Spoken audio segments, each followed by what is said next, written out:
It's leg day. Could I skip it? I mean, it's winter time. Nobody is even seeing my legs. Actually, don't be like that. It's not really that bad, you guys. And it is truly essential that you do leg day. You cannot skip it.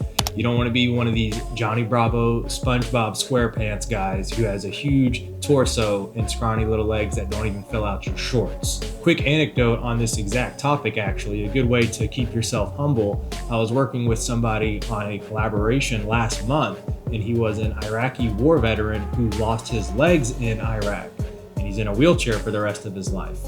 And the next time my leg day came around, guess who I thought of? Need I even say any more about that? In fact, it is truly a privilege that you get to train your legs, that you still have your legs, that they work well, and that you have the opportunity still to strengthen them, use them every day, and you should absolutely try to keep them in good, strong shape.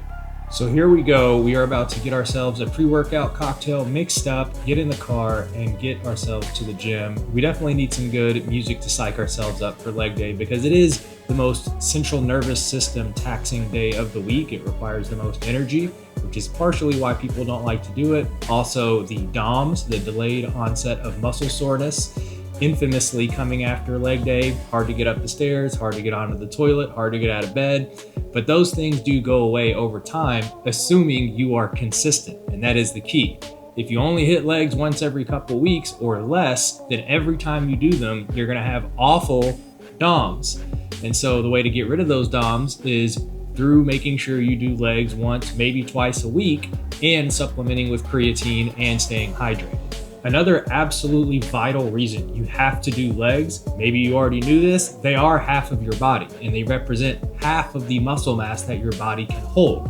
And for every pound of muscle that you are holding, you produce more testosterone and you can eat more calories. The more muscle you have on your frame, the higher your total caloric intake needs are. So if you like food, but you're struggling with overeating, the method of fixing that is accumulating as much muscle as possible. And if you're neglecting half of your body where you could be storing muscle, then you're making your own dieting life harder. So go and do your legs. It is absolutely required for aesthetics, but it also makes your dieting life easier and it makes your hormonal profile much more optimal. So as always, I will take you guys to the gym and walk you through how my leg day looks these days.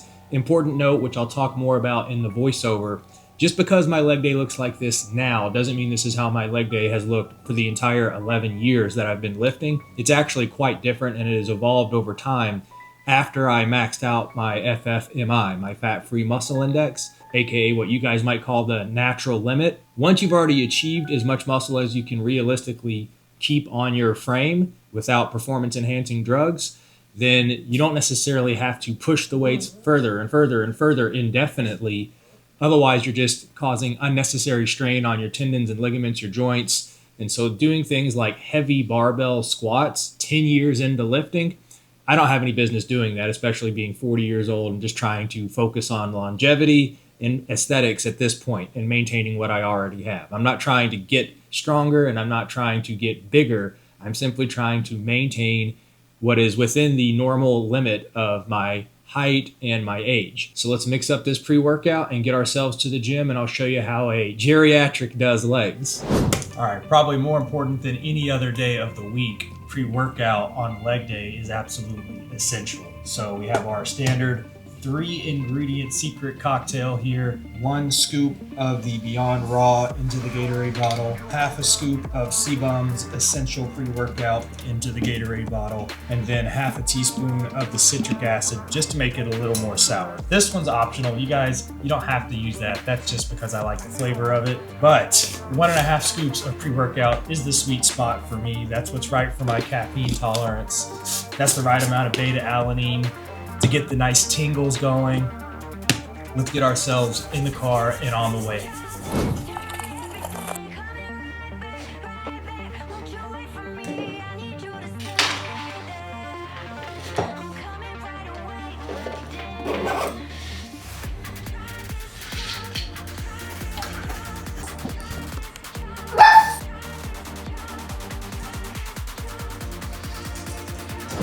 All right, we just pulled up at the gym. It is leg day, unfortunately, so I'm trying to get myself psychologically prepared. This is honestly the hardest time of the year to really like do the workouts you don't feel like doing. It's cold out, it's raining. I hate doing leg day in pants. I have to do it in shorts. So you got to wear shorts when it's cold out, and it is raining today. So not really loving the vibe, but we got to be grown men about these things, okay? Nobody said you're going to love every second of this work that you have to do to be a better man.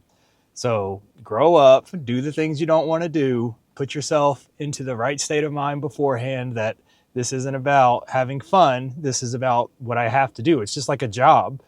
Your physical fitness is a job that you have to do. So we're going to try to kill this pre-workout, get in there. I got to tell you guys quickly about this rabbit hole that I've fallen into over the last couple of weeks. At the end of the day, growing a platform, getting people, subscribers, followers, whatever you want to say, to enjoy your content, follow along for your journey about whatever niche that you're in. I've obviously succeeded in doing that on the political side, but I want to do that again on the fitness lifestyle side. And I have to separate the two bodies of work, honestly, purely due to the algorithm. I would prefer to do all the same content on the same channel, but the way the algorithm receives your content, it doesn't know who to send it to. If you're doing like fitness stuff on your channel, but then you're also talking about political stuff and religious stuff, then it doesn't know who to show your content to.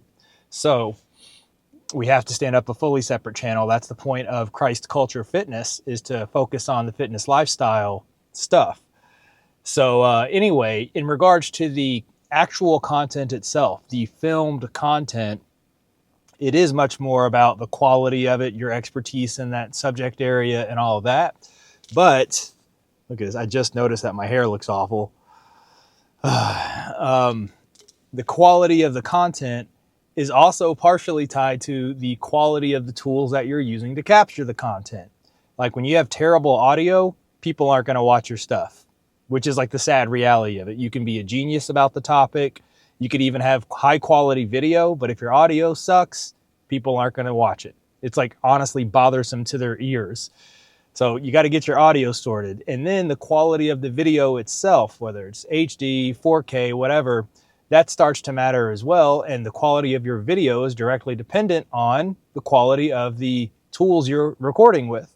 Your camera, your lenses, and other supporting accessories. You got to have tripods, gimbals, other stuff. And so that's the rabbit hole that I've fallen into over the last couple of weeks in trying to up the production value. It really serves something that is like cinematic quality to you guys on this channel especially. It's not easy because there's a pretty steep learning curve to like suddenly go learn everything you need to learn about cinematography and videography, which requires you to learn about lighting and composition, which requires you to learn about the different lenses, the different cameras, their capabilities. Suddenly you're learning about some SD cards not working as well as others. You're learning about recording formats, XAVSC, whatever, 10-bit, 8-bit, 422, 420, 444. I mean, it's like, all right, I didn't know I was going to have to get a PhD just to give you guys the best possible content that I can. But obviously the value is in the education itself, but there is an entertainment component. I think people like traveling along with somebody who is just trying to become a better man, more educated. You know, the concept of a Renaissance man who is just well educated in a whole broad spectrum of things, very deep political and religious background on my other channel, Beholden the Truth. But the fitness lifestyle stuff, I have more experience in that. I have 11 years experience in that.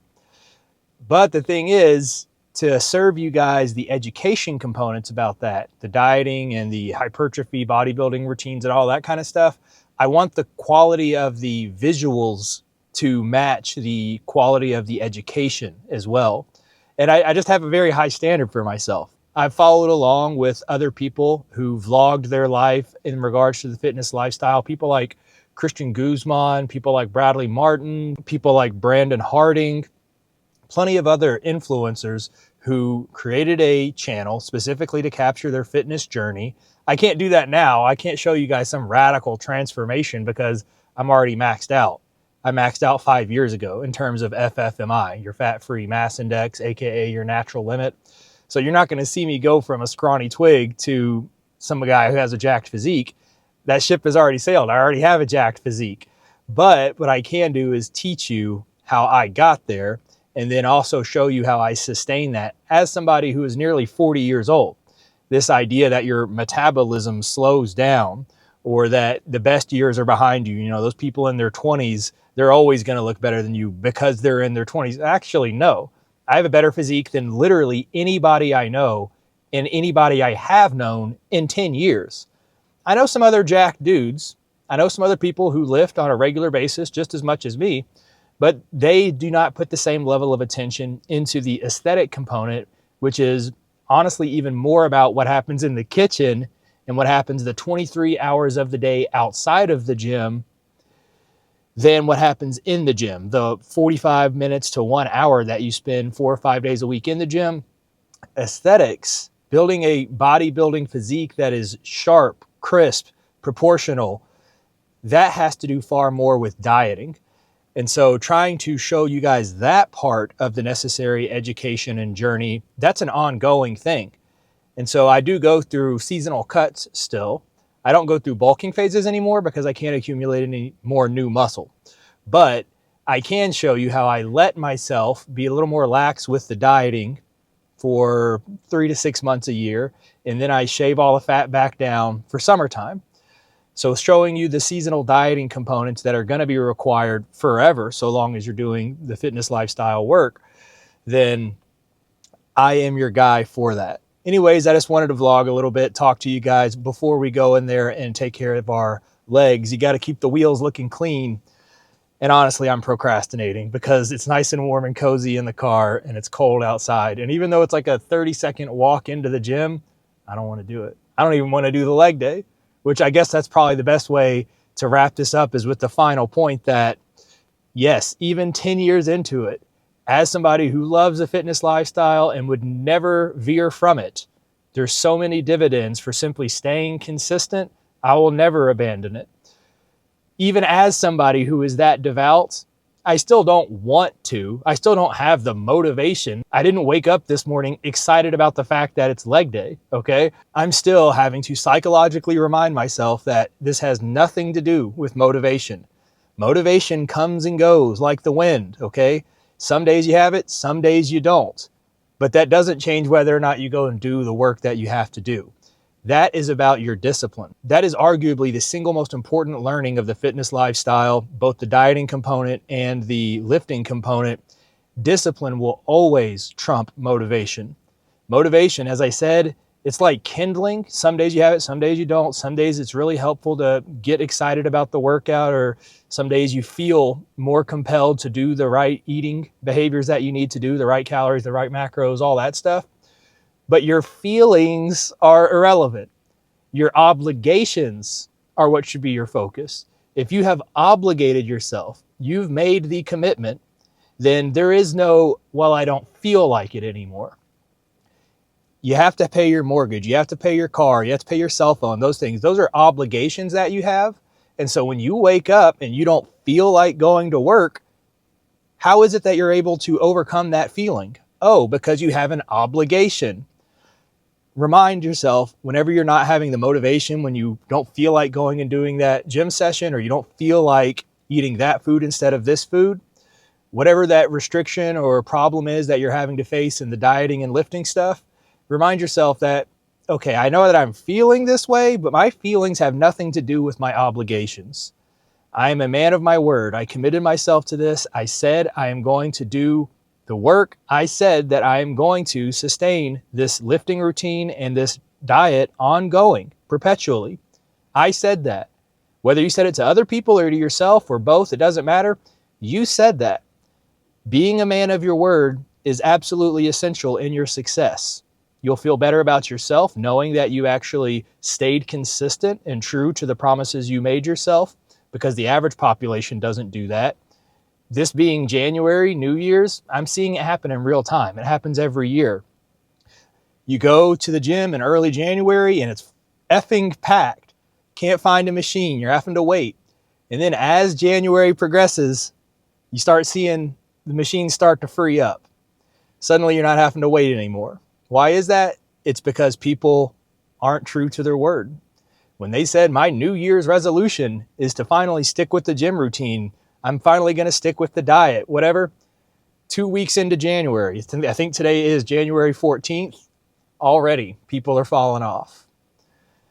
So don't be a New Year's resolutioner. Be a man of your word. All right, guys, that's going to do it. I got to get in here. I got somebody else waiting to train with me, and I got to try to record some content. What I was mentioning earlier about the equipment, the gear, over the last couple of weeks, I have tried 4 different cameras, 5 if you include the phone. I've tried 12 different lenses, only 1 microphone. I got the mic sorted out. I love these DJI mobile mics too. They're awesome. I highly suggest them. But I've tried different recording formats, recording in log, recording on the preset picture profiles. Lots and lots of experimentation happening. So if you're watching the channel, you're probably going to see some experimentation on my part. I want to do cinematic edits. Then I also want to do vlog content, and I want to do educational voiceover content in the gym. So you're going to see all of those things about the 2 primary subjects, dieting and lifting, and overall life advice as it pertains to those 2 and how they carry over to all these other facets of your life. You're going to get all of that on this channel. So please do like, comment, and subscribe. If you want my political and religious perspectives, you head over to Beholden the Truth. That's my main account on Instagram, 120,000 followers. I think it's 6,000 something followers here on YouTube, but we keep the politics and stuff over there. Over here, we are building up a channel specifically about the fitness lifestyle. So help your brother out. We got to get this thing built up the same way the other platform is built up. Until next time, you guys, take care of yourselves. I'm going to see you in the gym, and we're going to get this leg day done.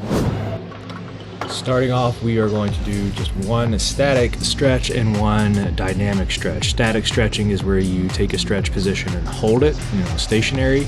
And then a dynamic stretch is where you actually go through the full range of motion of any given exercise.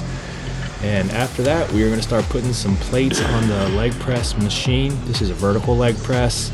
Leg press has become my substitute for squats after, as I said in the intro, having maxed out all my muscle. I'm not trying to gain any new leg muscle or anything like that. I'm just trying to keep them the size and strength that they are nowadays. I don't need the wear and tear on my joints and on my lower back from heavy barbell squats anymore. I did do barbell squats for the first 5 years. That's where I got the muscle. But nowadays I just maintain the muscle that I have with the good old leg press machine.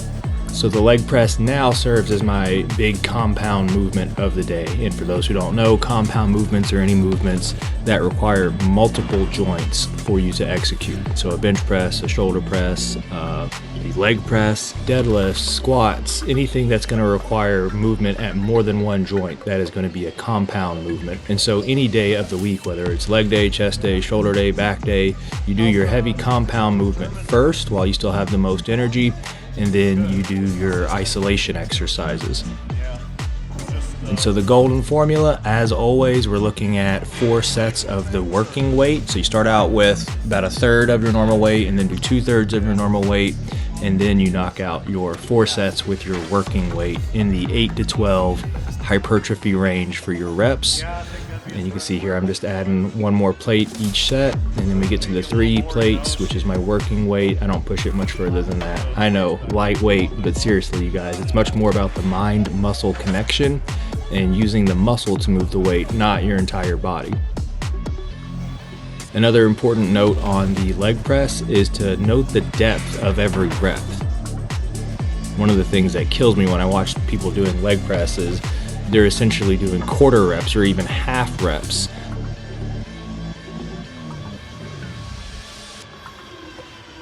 You can see that my knees are almost coming all the way back to my shoulders. So as with everything that we do, we should be doing the full range of motion.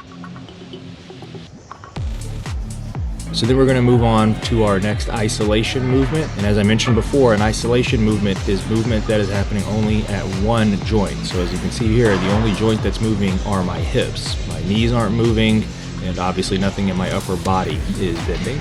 So the hip thrust is a glute isolation movement. This is a plate-loaded hip thrust machine, much easier to get into and out of and adjust the weight as compared to doing them on like a Smith machine or something with a barbell. So you're gonna come down here and squeeze through your glutes, moving your hips up to the ceiling. Another benefit of this particular machine is that it leaves your hands free, so you can reach back and feel your glutes and feel the contraction to make sure basically you are squeezing as tight as possible. And I'm not going to be any more descriptive than that, but you get the idea. You are squeezing your glutes through the entire movement to bring your hips up to parallel with the ground. Also note the foot placement here. They're going to be about shoulder width apart with your toes pointed slightly outward, and you want to drive through your heels for the entire movement. Third movement of the day is the laying leg curl. The leg curl can be done in a couple of different ways. You usually see a machine that you sit in vertically, or you can do these horizontally laying down. I prefer the laying leg curl, but a lot of times it ends up coming down to just whatever machine is free. So on this movement, you're imagining pulling your heels back to your glutes. So the expectation is not that you literally get your heels to go all the way back to your glutes, because that's impossible with this machine. But you should be imagining trying to pull your heels all the way back to touching your glutes. This movement is meant to isolate the hamstrings, which are the back of your legs. Of course, like everything else, note the entire full range of motion. When you're coming back down, you'll note that my legs reach complete parallel before coming back up and pulling my heels back up again. And then we head over to your leg extension machine, which is going to be meant for isolating your quadriceps, the front of your legs, all the way down to your knees. Your toe positioning on this one is something you can experiment with. Typically, people will point their toes straight to the ceiling. That's kind of the most neutral way to do it. As you get a bit more advanced and sophisticated in your bodybuilding methodologies, you can learn about positioning your toes more inward, kind of pigeon-toed, or you can position them outward depending on what part of the quadricep you would like to target. If you position your toes slightly outward, that's going to target the teardrop, which is a very aesthetic part of the lower body package, having that nice defined teardrop above your leg. It gives you that, some people call it the triple kneecap look. And if you position your toes inward, then that's going to focus on more of the quad sweep, the outer quadricep. All right, and then the final two movements of the day, you have your hip abductors and your hip adductors. An easy way to remember this: one is the good girl and one is the bad girl. These two movements are often skipped, especially by males. They don't think that this is particularly important when it comes to the aesthetic development of the legs, but they are. And there's also an injury prevention component of making sure you hit your adductors and abductors, because these muscles are seriously important in all of the stabilization for your heavy compound movements. Assuming you are still barbell squatting or deadlifting, these kind of things, you want every muscle group to be hit in some way. And so you can't just only do quads, only do hamstrings, only do glutes, but then never do adductors and abductors. They all work synergistically together to make sure you are stabilized at the hips. And for the aesthetic component, adductors are a little less important, but abductors, the movement where you're going away, driving your knees outward, this is what's going to target your glutes again. So this is the third movement of the day where you're helping to get a little bit more glute volume in, because listen, male or female, everybody likes a nice, firm, round butt, okay? So do your abductors, do your adductors, don't skip these. I know it's a lot of volume for leg day, but these individual isolation movements are actually not that central nervous system taxing. They're not even your entire legs, they're just one part of the legs. So leg day doesn't have to necessarily be as grueling as heavy barbell squats and all these super duper heavy movements, if you know how to target each individual group specifically. Ran into a friend of mine at the gym, so I had to chat with him a little bit, but that is going to wrap up this leg day session for you guys. I hope you enjoyed it. As always, you guys, if you want the full masterclass, I have a book on my website, beholdenthetruth.com, called Ascension: Achieving Physical, Spiritual, and Mental Mastery. It's a 100-page document that walks you through the entire fitness lifestyle journey, the last 11 years of my life, go check it out. It gives you everything you need to know to succeed in your lifting and dieting life, as well as many other parts and how they will carry over to your professional life, private life, family life, etc., etc. So go check that out. If you dug the Save Europa hoodie that you saw in this video, that nice black zip up, you can get yours at beholdenthetruth.com. It goes a long way in helping to support my multiple platforms. If you know what Save Europa means, then you know.